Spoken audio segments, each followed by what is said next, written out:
ზოგადად რომ შევაფასოთ ინდუეთის საგარეო პოლიტიკა, გარკვეულწილად ის წარმოადგენს იდეალიზმისა და რეალიზმის ნაზავს.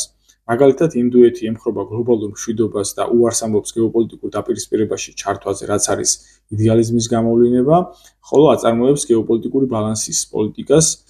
რაც არის რეალიზმის გამოვლინება. ასევე მას პრაქტიკაში არ შეუძლია უარი თქვას გლობალურად დამაბალანსებლის როლზე და აირჩიოს რომელიმე გეოპოლიტიკური მხარე და ამა თუ იმ ბანაკის წევრი გახდეს, გამომდინარე იქიდან, რომ მეორე მხარეს, მეორე ბანაკს შემდგომში შეიძლება მას სხვადასხვა ტიპის პოლიტიკური, დიპლომატიური თუ ტერიტორიული პრობლემები, უსაფრთხოების პრობლემები შეუქმნას, თუ მაგალითად ის აირჩევს შეერთებულ შტატებს, ის აღმოჩნდება მარტო ჩინეთ-რუსეთის ალიანსის წინააღმდეგ, ასევე ის უნდა აღნიშნოთ, რომ როგორც ვახსენე, მთლიანად შეიარაღებს აბსოლუტური უმრავლესობა არის რუსული ინდუეთის შეიარაღებაში და თუ მაგალითად ის აირჩევს მაგალითად რუსულ მხარეს, მაშინ ის აღმოჩნდება ზოგადად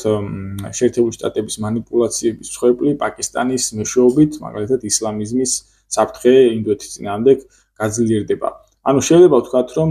რა როლსაც ასრულებს შეერთებული შტატები ინდუეთის საგარეო პოლიტიკაში, ჩინეთის დაბალანსების კუთხით, რუსეთის იგივე როლს ასრულებს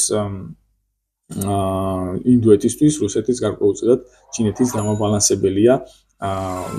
აზიურ მატერიკზე.